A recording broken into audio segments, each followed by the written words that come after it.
لڑکا پھر اسی کتاب کو پڑھنے لگا جس کا آغاز تدفین کے تذکرے سے ہوتا تھا۔ عجب بات ہے، میں 2 سال سے اس کتاب کو پڑھ رہا ہوں، لیکن اس کے پہلے باب سے آگے بڑھ ہی نہیں پایا۔ پہلے جب پڑھنا شروع کیا تھا تو بوڑھے شاہ سلیم نے آ کر دخل اندازی کی تھی اور میں توجہ مرتکز ہی نہ کر سکا تھا، لیکن آج تو شاہ بھی درمیان میں نہیں ہے، پھر آخر ایسا کیوں ہو رہا ہے؟ گو کہ اسے اپنے اس فیصلے پر اب بھی تردد تھا۔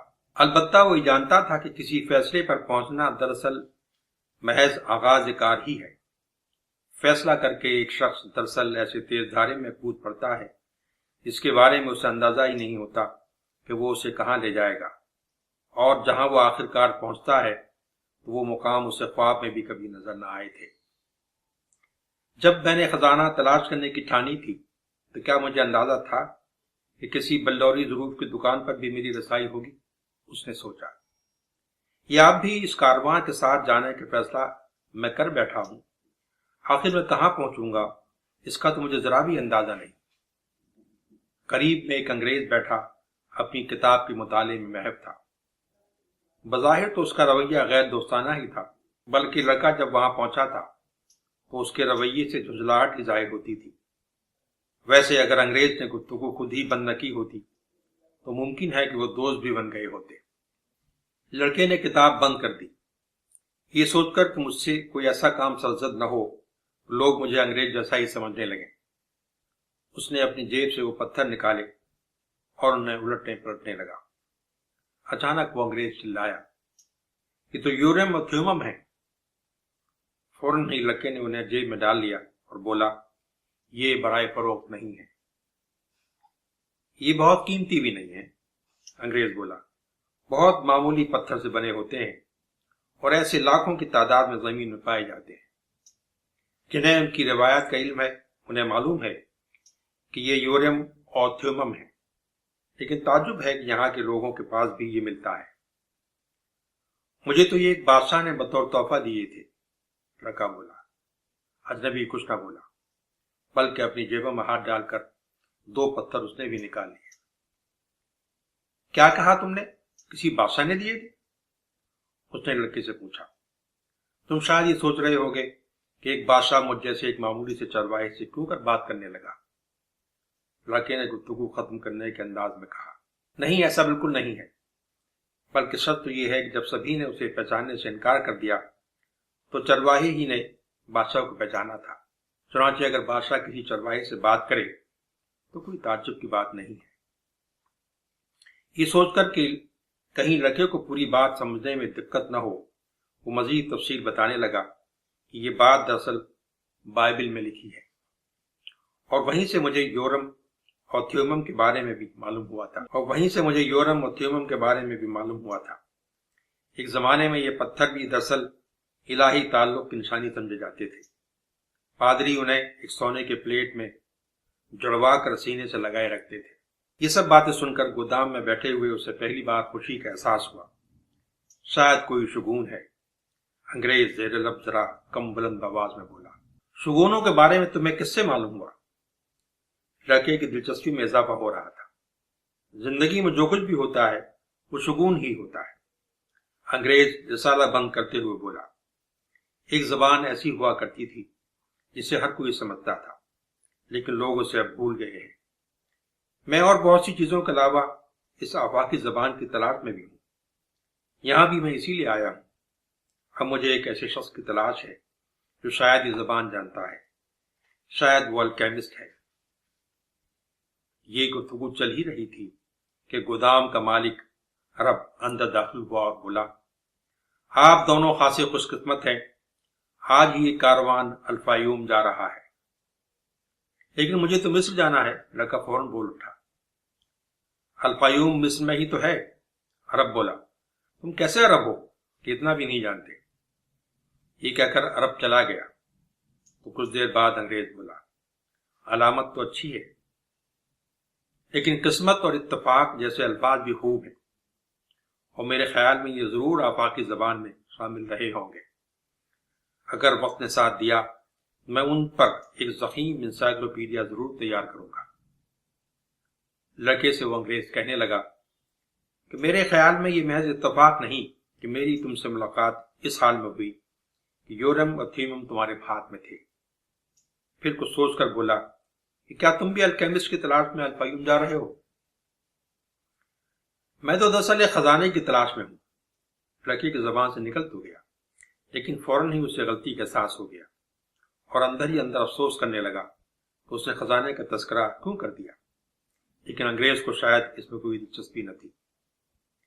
ایک اعتبار سے تو میں بھی خزانے کی تلاش میں ہوں، وہ بولا۔ میں تو الکیمی کے ابجد سے بھی واقف نہیں۔ لڑکا یہ کہہ ہی رہا تھا کہ گودام کے مالک کی آواز آئی جو سب کو باہر بلا رہا تھا۔ میں سالار کارواں ہوں، ایک آواز بلند ہوئی۔ گہری سیاہ آنکھوں اور داڑھی والا ایک عرب تھا۔ میں یہ بتا دینا چاہتا ہوں کہ ہر وہ شخص جو میرے ساتھ اس کارواں میں شریک ہے، اس کی موت و حیات پر میرا حکم چلے گا۔ یہ ریگستان ایک متلون مزاج عورت کی مانند ہے جو اکثر مردوں کو دیوانہ بنا دیتی ہے، چنانچہ ہوشیار رہنے کی ضرورت ہے۔ اس کارواں میں کوئی 200 لوگ شامل تھے اور ان کے ساتھ تقریباً 400 جانور بھی تھے، جن میں اونٹ، گھوڑے، خچر اور شکاری پرندے بھی سبھی تھے۔ عورتیں اور بچے بھی تھے۔ بہت سے مردوں کے کندھوں پر بندوقیں لٹکی ہوئی تھیں اور کمر میں تلواریں گھسی ہوئی تھیں۔ انگریز اپنے ساتھ کئی صندوق لایا تھا جن میں کتابیں بھری ہوئی تھیں۔ چیخ پکار کیونکہ بہت تھی، اس لیے اپنی بات سب تک پہنچانے کے لیے سالار کو کئی بار اپنی بات دہرانی پڑی۔ سنو، وہ کہہ رہا تھا، یہاں ہر طرح اور مختلف مذاہب رکھنے والے افراد اس کارواں میں شامل ہیں اور ہر ایک اپنے خدا میں یقین رکھتا ہے، لیکن میں اس خدا میں یقین رکھتا ہوں جس کا نام اللہ ہے، اور میں اللہ کی قسم کھا کر کہہ رہا ہوں کہ اس ریگستان کو کامیابی سے پار کرنے میں ہر ممکن کوشش کروں گا۔ ساتھ ہی ساتھ آپ لوگ اپنے اپنے خدا کی قسم کھا کر عہد کریں کہ اس دوران کسی حال میں میرے احکام سے سرتابی نہ کریں گے۔ ریگستان میں سرتابی اور حکم دوری کا دوسرا نام موت ہے۔ ہجوم میں بھنبھناہٹ سی ہونے لگی۔ ہر فرد خاموشی سے اپنے اپنے خدا سے عہد کر رہا تھا۔ لڑکے نے دل ہی دل میں عیسیٰ مسیح کی قسم کھائی، جبکہ انگریز نے کچھ بھی نہ کیا۔ بھنبھناہٹ کچھ دیر تک جاری رہی۔ یہ محض کوئی عہد نہ تھا، بلکہ لوگ دعا کر رہے تھے کہ وہ ہر مصیبت سے محفوظ رہے۔ بگل بجا اور ہر شخص اپنی اپنی سواری پر چڑھ کر بیٹھ گیا۔ لڑکے اور انگریز نے بار برداری کے واسطے اونٹ خرید کیے تھے۔ یہ دونوں جب بیٹھے تو انداز میں وہ خود اعتمادی نہ تھی جیسی عادی اونٹ سواروں میں ہوتی ہے۔ انگریز کا اونٹ بکسوں کے بوجھ سے دبا جا رہا تھا، جسے دیکھ کر لڑکے کو اس اونٹ پر ترس بھی آ رہا تھا۔ سفر کے آغاز سے پہلے انگریز جس موضوع پر لڑکے سے گفتگو کر رہا تھا، وہ وہیں سے پھر شروع کرتے ہوئے بولا، اتفاق نام کی کوئی چیز دنیا میں نہیں پائی جاتی۔ میں آج یہاں اس لیے ہوں کہ میرے ایک دوست نے سنا تھا کہ ایک عرب کارواں چلنے لگا، تو انگریز کی بات سننا ممکن نہ رہا۔ لیکن لڑکا تو یہ جان ہی گیا تھا کہ انگریز جو بات بتانے جا رہا تھا اس کا تعلق واقعات کے اسباب اور وقوعوں کے درمیان کی کڑیوں سے ہے۔ مثلاً وہ بھیڑوں کا گلا بان کیوں بنا، اسے بار بار خواب کیوں دکھائی دیے، وہ افریقہ کے شہر میں کیوں آیا، بادشاہ سے ملا اور اس کا مال لوٹا، اور پھر اس کی ملاقات بلوری ظروف کے مالک دکاندار سے ہوئی، وغیرہ وغیرہ۔ جیسے جیسے کوئی اپنے مقدر کو حاصل کرنے کے قریب ہوتا جاتا ہے، وہ مقدر اس کے وجود کا جواز فراہم کرنے لگتا ہے۔ لڑکے نے سوچا۔ کارواں کا رخ شہر کی سمت تھا۔ صبح کے وقت سفر جاری رہا۔ جب سورج کی تمازت بہت بڑھ گئی تو سفر روک دیا گیا اور پھر بعد دوپہر سفر شروع کر دیا گیا۔ لڑکے اور انگریز کی بات چیت کم ہی ہوئی۔ انگریز زیادہ تر اپنی کتابوں میں منہمک رہا۔ کارواں خاموشی سے رواں تھا۔ لڑکا دلچسپی اور خاموشی کے ساتھ ریگستان میں جانوروں کے چلنے اور لوگوں کے سفر کا مشاہدہ کرتا رہا۔ سفر کے آغاز سے پہلے اور دوران سفر کتنا فرق تھا۔ اس وقت ہنگامہ تھا، عورتوں اور بچوں کی آوازیں تھیں یا جانوروں کی ہنہناہٹ۔ اسی میں تاجروں کی آپس میں بات چیت اور سفر کے رہبروں کے احکام، یہ سب مل کر ایک ہنگامہ بپا کیے ہوئے تھے۔ لیکن ریگستان نے سب کچھ بدل دیا تھا۔ ہوا کی سنسناہٹ اور اونٹوں کے پیروں کی آوازوں کے سوا کوئی اور آواز نہ تھی۔ راہبروں کو چپ سی لگ گئی تھی۔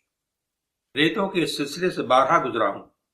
ایک رات کسی ساربان نے دوسرے سے کہا، لیکن یہ اتنا وسیع اور بڑا ہے کہ اس کا چھوڑ نظر ہی نہیں آتا۔ آدمی اپنے کو بونا محسوس کرنے لگتا ہے اور خاموشی سے سفر کرتے رہنے میں ہی عافیت جانتا ہے۔ لڑکے کے وجدان نے اس احساس کی تصدیق کی، کیونکہ وہ اس سے قبل کسی ریگستان سے نہیں گزرا تھا، لیکن جب بھی وہ کسی سمندر کو دیکھتا یا کہیں آگ پر نظر پڑتی تو خاموشی خود بخود طاری ہو جاتی، عظیم وجود کی ہیبت جیسے دم بخود کر رہی ہو۔ میں نے بہت سی باتیں بھیڑوں سے سیکھی، اور بلوری دکان کے مالک نے بھی میرے علم میں خاصا اضافہ کیا۔ یہ عظیم و وسیع عریض ریگستان جو جانے کتنی صدیوں کو اپنے اندر چھپائے ہوئے ہے، یقیناً علم و دانش کا بڑا خزانہ لیے ہوئے ہے، اور میں اس سے بھی بہت کچھ حاصل کر سکتا ہوں۔ لڑکا سوچتا رہا۔ ہوا کی رفتار میں ذرا بھی کمی نہ آئی۔ اسے طائفہ کا وہ قلعہ یاد آ گیا جہاں وہ ایک بار بیٹھا ہوا تھا، اور یہی ہوا اس کے چہرے سے ٹکرا کر اپنے کبھی وجود کے احساس دلا رہی تھی۔ اسے یاد آیا کہ وہ کیسے اپنی بھیڑوں سے اون نکالتا تھا۔ وہ اب کسی اور کی نگرانی میں اندرس کے میدانوں میں پانی اور چارے کی تلاش میں سرگرداں ہوں گی، لیکن وہ بھیڑیں تو اب میری نہیں ہیں۔ اس نے اپنے آپ سے یہ کہا ضرور، لیکن اس کے دل میں یادوں کی کسک نہ تھی۔ وہ تو اب اپنے نئے چرواہے کی عادی ہو گئی ہوں گی، مجھے تو وہ اب بھول چکی ہوں گی، اور یہ ایک طرح کا اچھا ہی ہے۔ بھیڑ جیسی مخلوق جس کا کام بس چلنا اور چلتے رہنا ہی ہے، انہیں بس اسی سے سرکار رہنا بھی چاہیے۔ یکایک یادوں کا دھارا تاجر لکی کی طرف مڑ گیا۔ یقیناً اس کی اب شادی ہو چکی ہوگی۔ ممکن ہے کہ اس کے باپ نے اسے کسی نانبائی یا کسی چرواہے کے سپرد کر دیا ہو۔ میرے علاوہ بھی تو اور بہت سے چرواہے ہوں گے جو پڑھ بھی سکتے ہوں گے اور پرلطف کہانیاں بھی سنا سکتے ہوں گے، لیکن ساربان کی بات کو اس کے وجدان نے کس طرح ذہن نشین کر لیا تھا، اس پر وہ بہت خوش تھا۔ اسے لگا کہ وہ شاید اب اس خاص زبان کو سیکھنے لگا ہے جس کے ذریعے لوگوں کے ماضی اور حال کا بیان ممکن ہے۔ اس کی سمجھ میں یہ بات آ رہی تھی کہ روح حیات کی آفاقی لہر میں ڈوب کر ہی وجدان کو جنم دیتی ہے، اور کیونکہ اسی لہر میں عام لوگوں کی تاریخ کے تمام اجزاء ایک دوسرے میں پیوست ہوتے ہیں، اس لیے وجدان کے ذریعے وہ سب معلوم ہو سکتا ہے جو اس میں لکھا ہوتا ہے۔ مکتوب لڑکے کی زبان سے نکلا، اور خیال کی یہ لہر اس سے بلوری دکان کی طرف لے گئی۔ ریگستان کہیں تو محض ریت تھا اور کہیں وہ پتھریلا ہو جاتا تھا۔ جب راستے میں کوئی چٹان آ جاتی تو کاروان کو راستہ کاٹ کر گزرنا ہوتا، لیکن اگر پہاڑی زیادہ بڑی ہوتی پھر خاصا بڑا چکر کاٹ کر راستہ ملتا۔ اسی طرح اگر ریت بہت باریک ہوتا اور اونٹ اس میں چل نہ پاتے تو بھی کوئی دوسرا ایسا راستہ تلاش کیا جاتا جہاں ریت موٹا ہو۔ بعض جگہوں پر راستے میں خشک شدہ جھیلوں کا نمک پھیلا ہوا تھا۔ ایسے راستوں پر اونٹ اڑ جاتے، اور جب تک ساربان لدا ہوا سامان اتار نہ دیتے اونٹ آگے نہ بڑھتے۔ ساربان ایسے مواقع پر خود ہی سارا سامان ڈھوتے، اور جب یہ راستہ ختم ہو جاتا تبھی دوبارہ پھر اونٹوں پر لادتے۔ دوران سفر اگر راہبر بیمار ہو جاتا یا اسے موت آ جاتی تو ساربان قرآن اندازی کے ذریعے دوسرے راہبر کا تعین کرتے۔ راستے میں رکاوٹیں بار بار آتی رہیں، کتنی ہی دفعہ راستہ بھی تبدیل کرنا پڑا، لیکن کارواں اپنی منزل کی طرف گامزن رہا۔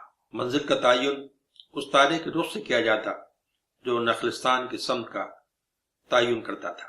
جب صبح کے آسمان پر وہ تارا چمکتا نظر آتا تو لوگ سمجھ جاتے کہ وہ اسی راستے پر گامزن ہے جو پانی، کھجور کے درختوں اور کسی آبادی کا پتہ دے رہا ہے۔ راستے کے ان تعینات سے انگریز کو کوئی دلچسپی نہ تھی، وہ زیادہ وقت کتابیں ہی پڑھتا رہا تھا۔ کتاب تو لڑکے کے پاس بھی تھی، اور ان ابتدائی چند دنوں میں اس نے ایک آدھ بار پڑھنے کی کوشش بھی کی، لیکن اسے منظر دیکھتے رہنے اور ریگستانی ہوا کی آوازوں کو سننے میں زیادہ دلچسپی تھی۔ جب وہ اپنے اونٹ کی عادات سے واقف ہو گیا اور اس سے ایک قسم کا رشتہ قائم ہو گیا تو پھر اسے کتاب میں مزہ نہ آیا اور اسے بند کر کے ایک طرف رکھ دیا۔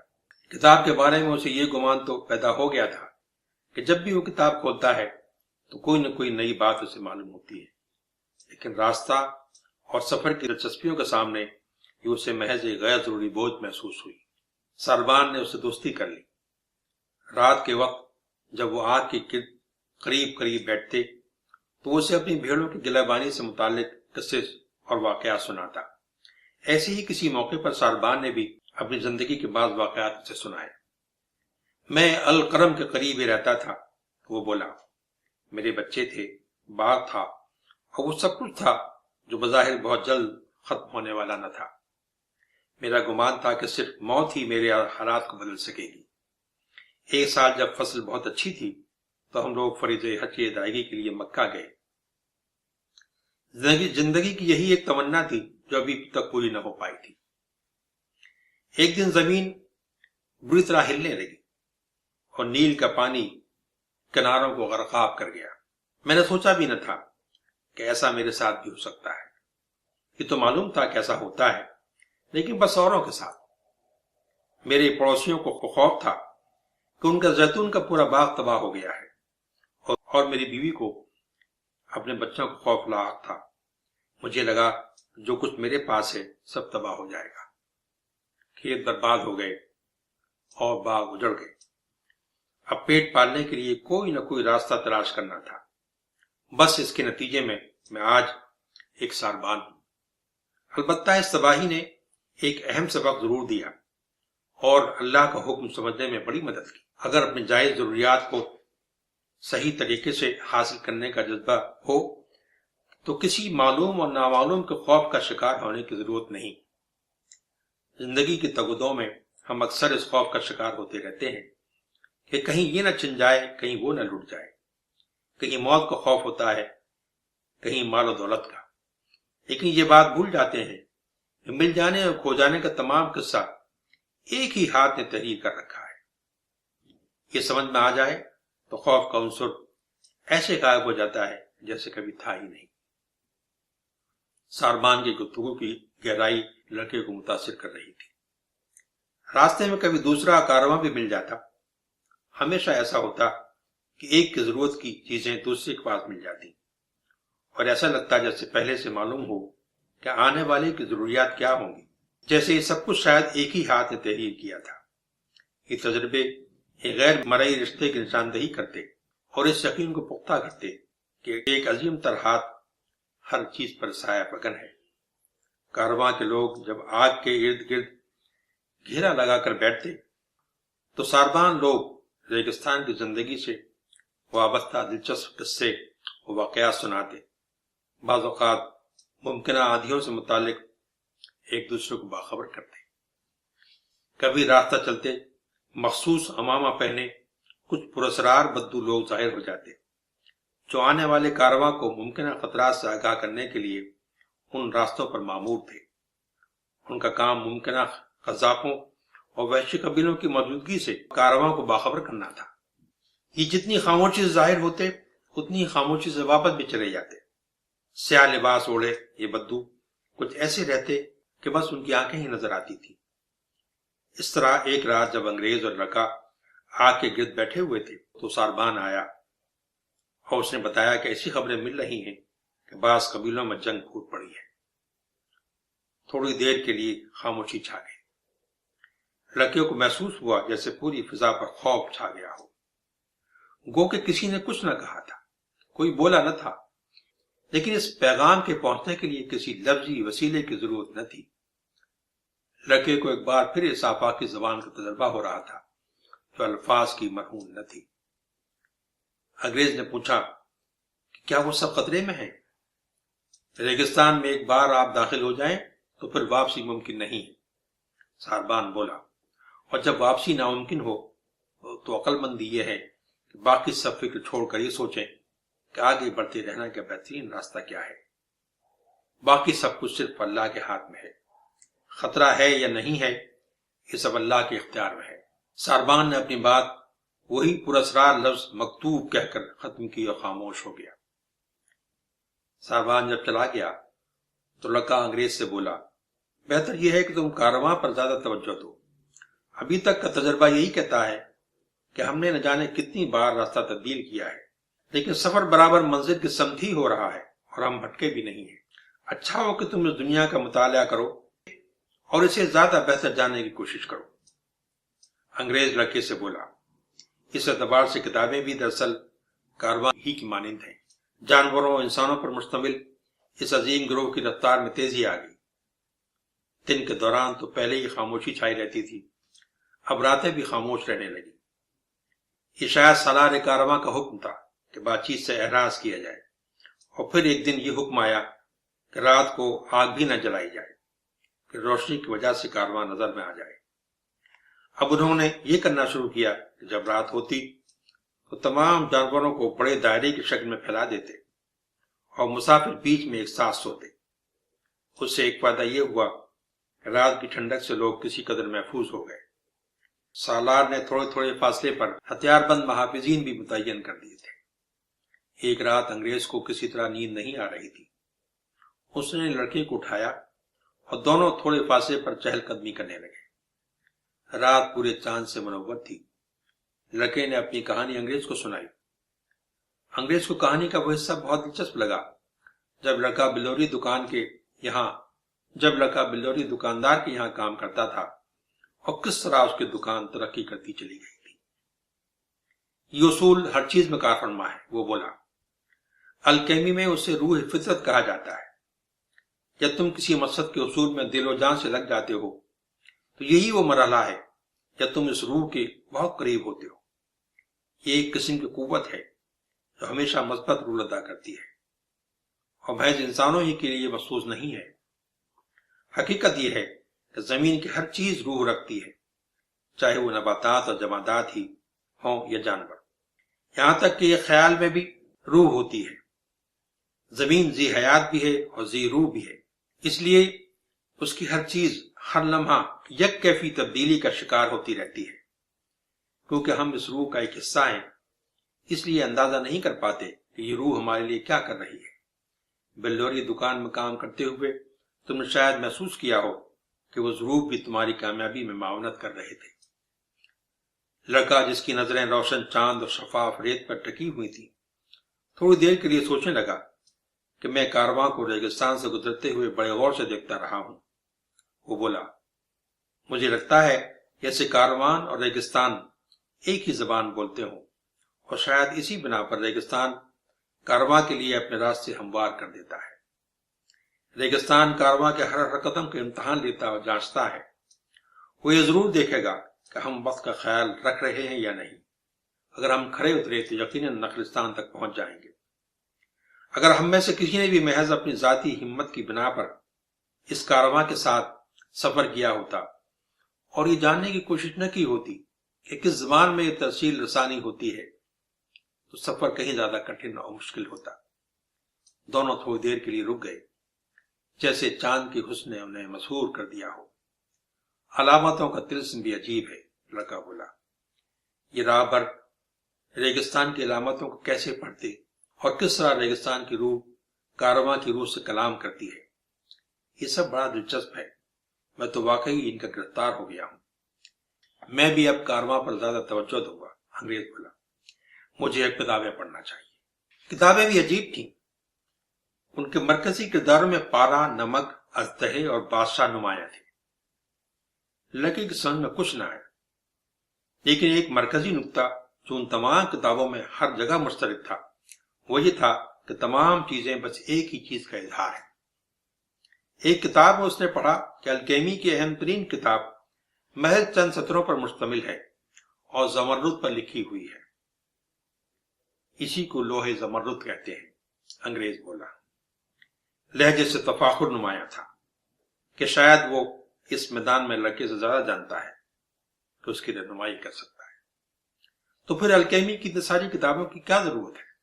لڑکے نے پوچھا، تاکہ وہ چند سطریں سمجھی جا سکے۔ انگریز کا جواب تھا، لیکن خود اسے اپنے اس جواب پر ایسے یقین نہیں تھا۔